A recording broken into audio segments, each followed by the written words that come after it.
एक खास करिश्मा यह है कि जब हुजूर मेरा सर कटवाएंगे और मेरे कटे हुए सर को उस किताब के कपड़े पर रख दें तो खून बंद हो जाएगा। और फिर हुजूर उस किताब का 7वां वर्ग खोलकर बाएं सफ़े की 7वीं सतर पढ़ेंगे और फिर जो भी सवाल करेंगे उसका जवाब मेरा कटा हुआ सर देगा। जवाब कटा हुआ सर देगा? कटा हुआ सर जवाब देगा। जवाब कटा हुआ सर देगा? क्या वाकई हमारे सवाल का जवाब तुम्हारा कटा हुआ सर देगा? जी हुजूर, मेरे मेहरबान कदरदान बादशाह जोमन, ये बिल्कुल सच है।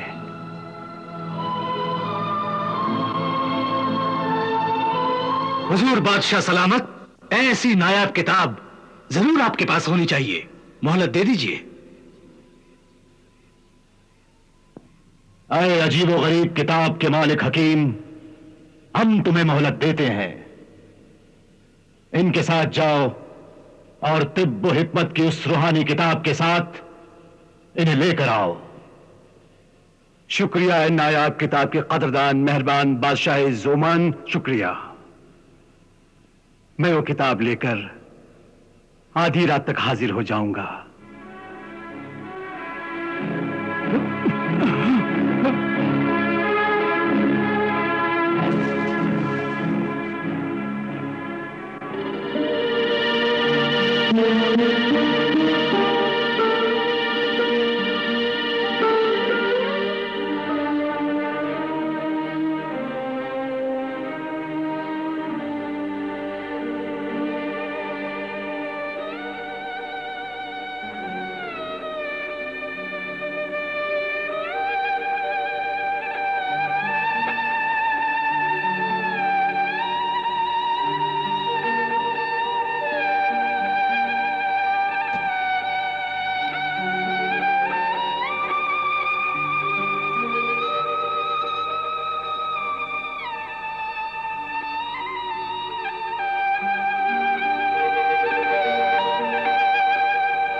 ये दवा बादशाह को ना दीजिए। बादशाहों का क्या भरोसा। उनके मिजाज तो मौसमों की तरह बदलते रहते हैं।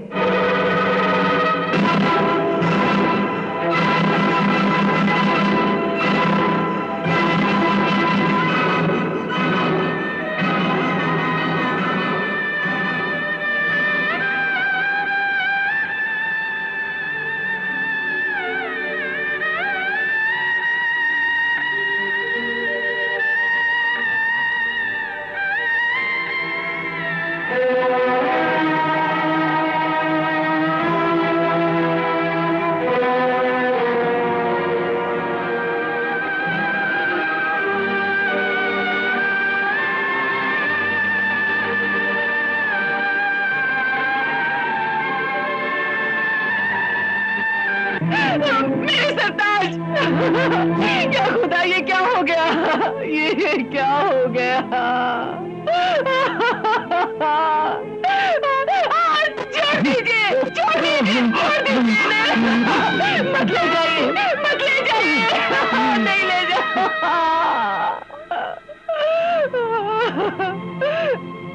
ऐ परवरदिगार रहम कर, परवरदिगार रहम कर।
दस्तार फजीलत और शाही कबाब हम तुम्हें अता फरमाते हैं।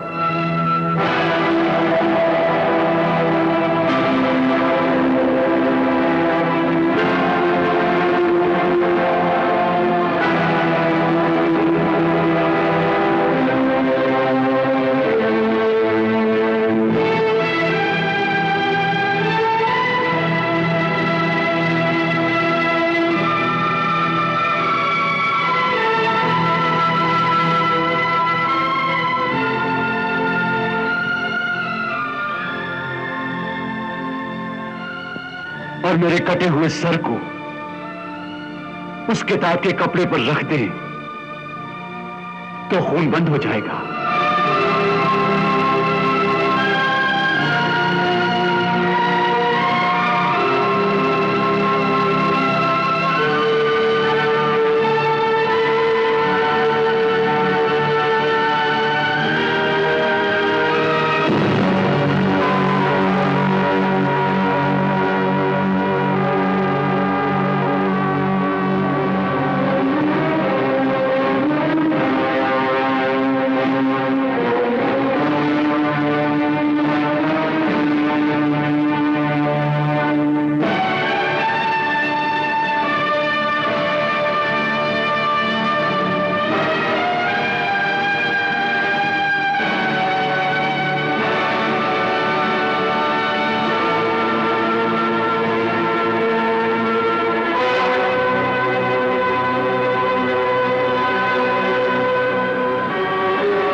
दुश्मने दीनो ईमान बादशाह, अब किताब खोल।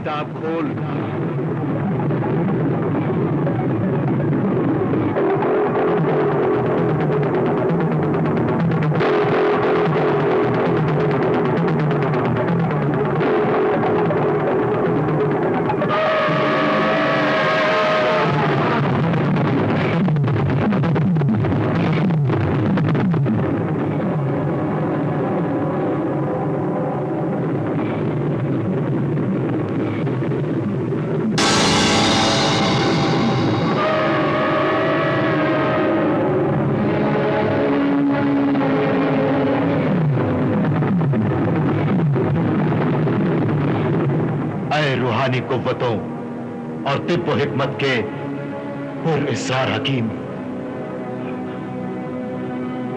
यहां तो कुछ भी नहीं लिखा हुआ है। सातवां वर्क खोल और गौर से देख कातिब तकदीर ने तेरे लिए क्या लिखा है। क्या लिखा है?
क्या नजर आया?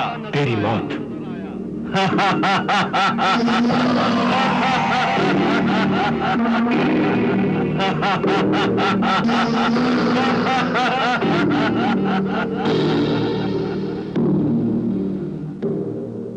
मेरी मौत? हाँ, तेरी मौत है।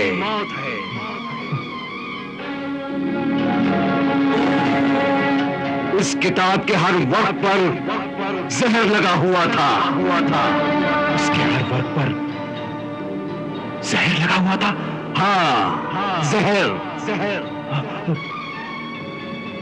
तेरी उंगली जबान से भीग कर हर वर्ग के जहर में बार बार लगती रही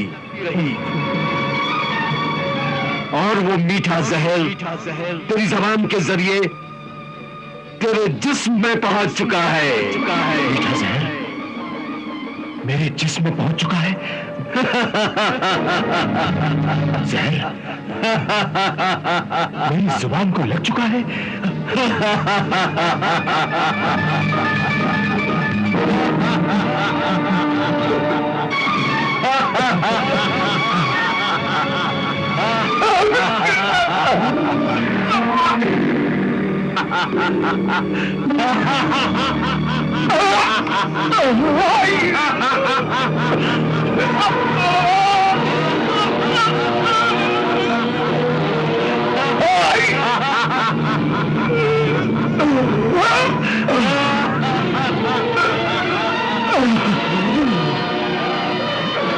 वज़ीर आज़म,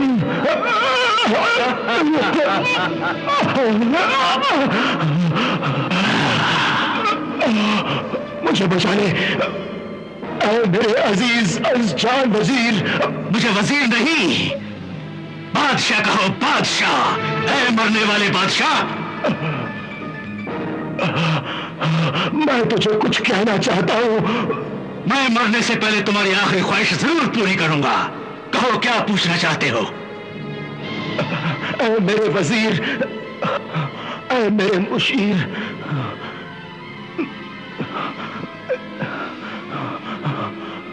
मैं कच्चे कानों का आदमी था और तेरी बातों में आ गया। मेरा फर्ज था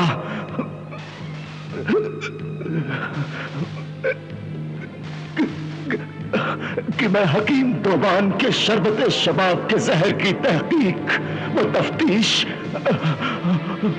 मालूमात, जानकारी हासिल करता, लेकिन तेरी अय्यारी, मक्कारी और साजिश को समझ नहीं सका।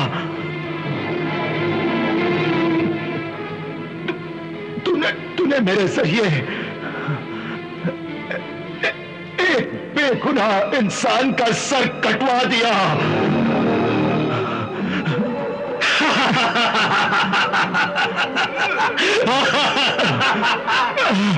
अब मैं तुझे जिंदा नहीं छोड़ूंगा।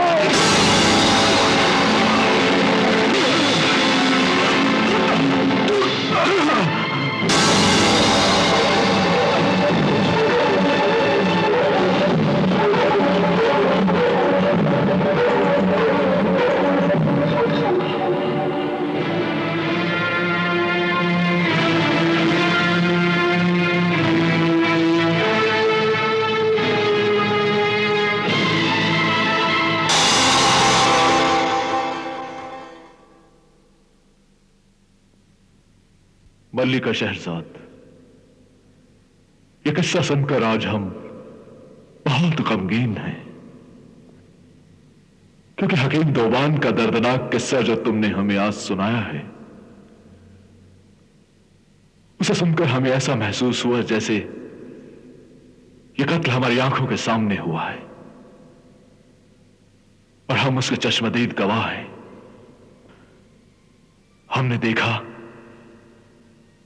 कि हकीम दोबान का जिंदा सर आखिर में बेजान हुआ और उसकी मजलूम पाकीज़ा रूह अपने खाली की हकीकी सजा मिली।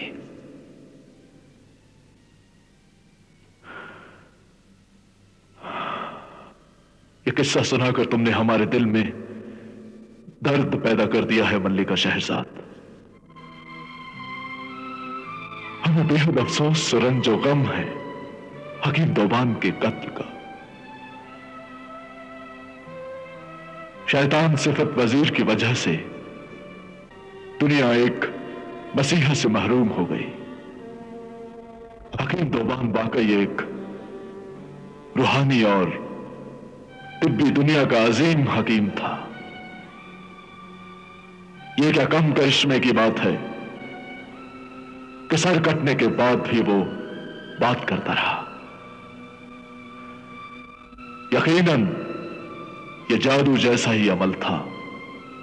ये जादू नहीं था मेरे हुजूर।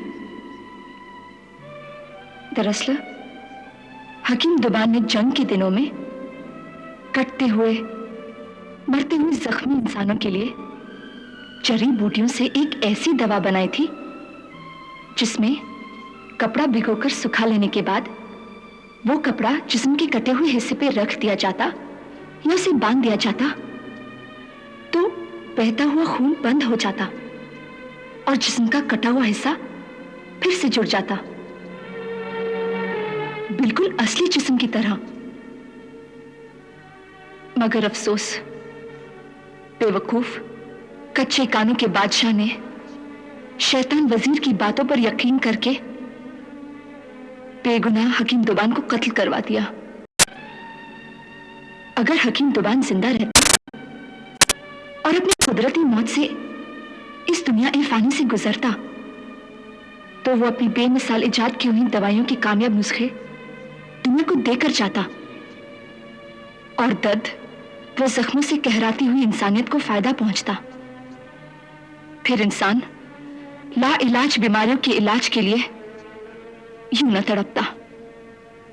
मल्लिका शहजाद, तुम्हारी याददाश्त, इल्म, काबिलियत, मालूमात और अक्लमंदी के साथ इंसानी जज्बात की कहानी सुनाने का अंदाज काबिल तारीफ है। अब हमें तुम इस किस्से से आगाह करो कि जिन्न और माहीगीर का क्या हुआ। क्या उस माहीगीर ने हकीम दोबान का किस्सा सुनाने के बाद उस जिन्न को सुराही की कैद से आजाद किया कि नहीं? जी नहीं हुजूर, बल्कि माहीगीर ने गुस्से में कैदी जिन से कहा, ऐ जालिम व मक्कार जिन, ये किस्सा सुना तूने? हाँ। अगर बादशाह हकीम को जिंदा रखता तो खुद भी जिंदा रहता, मगर वो बादशाह तेरी तरह एहसान फरामोश था। अगर तू उस वक्त मेरी रहम की इल्तिजा मंजूर कर लेता तो अब मैं भी तुझ पर रहम करता। इसलिए मैं तुझे इस सुराही के कैद खाने के साथ पानी में डुबो दूंगा। नहीं नहीं, ऐसा ना करना। अगर तू मुझे छोड़ दे, मैं तुझे ऐसा तरीका बताऊंगा जिससे तेरी खानदानी भूख और गरीबी अमीरी में बदल जाएगी। ऐ छोटे से कैद खाने के बड़े जिन, क्या तू सच बोल रहा है? हाँ। क्या मुझे गरीबी, भूख और कंगाली से छुटकारा दिला सकता है? हाँ हाँ। क्या मुझे रोज इतना अनाज मिल सकता है कि मेरी बीवी बच्चों को मैं खूब पेट भर के खिला सकूं? मेरी बात पर यकीन कर, फिर तू, तेरी औलाद और बीवी रोज खाएंगे पेट भर कर। मुर्ग मुसल्लम, आबी मुर्ग, तंदूरी मुर्ग, शाही कोरमा, पिस्ता बादामी चावल, जर्दा पुलाव, मुतंजन, रोगन जोश, ये सब कुछ इतना मिलेगा कि तू और तेरी बीवी बच्चे खा नहीं सकेंगे। मुझे लजीज खानों का लालच देने वाले ऐ असीर जिन, तू दगाबाज और धोखेबाज भी है, इसलिए मुझे डर लगता है। डर नहीं, मैं बादशाह और हकीम दोबान का इबरतनाक और नसीहत वाला किस्सा सुनकर अब मैं सुधर गया हूं। तू मुझ पर यकीन कर। अब मैं कसम खाता हूं इसमें आजम की, हजरत सुलेमान की, मैं तुझे नहीं मारूंगा और तुझे वो रोजगार बताऊंगा, तू माला माल हो जाएगा। भरोसा करता हूं तुझ पर, और ले तुझे आजाद करता हूं।